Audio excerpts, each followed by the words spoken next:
Hey pilots, it's Craig Gamble with Paraglider Service USA, and today we're going to go over threading the upper thread into your machine as preparation for sewing paraglider lines. And specifically, aramid paragliders are the toughest. You need more tension than the machine can offer. It'll go from digitally or manually from 0 to 10, and 10 won't be enough on sheathed aramid lines. So we set it up for sheathed aramid lines, then you can use both sheathed Dyneema and sheathed aramid as well as unsheathed both.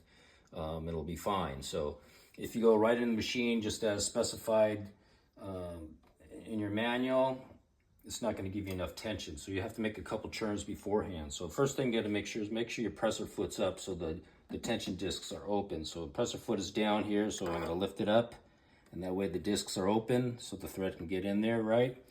And you want to route it a couple times. So in this case, I'm going from the tree stand with the thread spools through a couple clips, and then over to the tension disc for bobbin winding.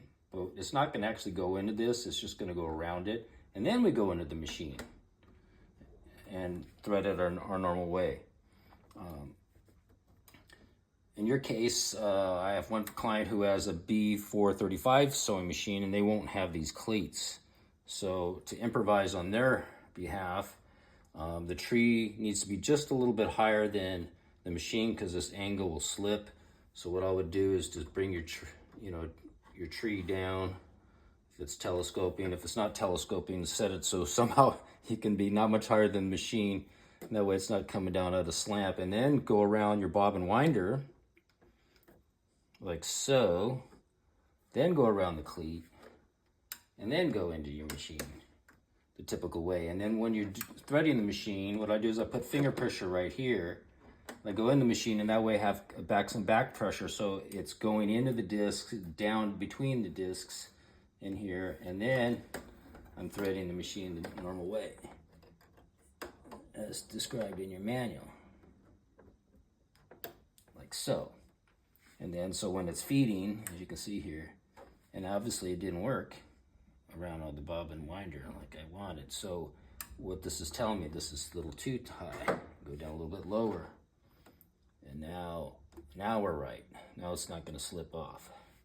So I'm pulling it. And that's, you got 1-2 turns before you come in the machine. And however you accomplish it, doesn't have to be utilizing these things if you have a different machine than what I'm describing here.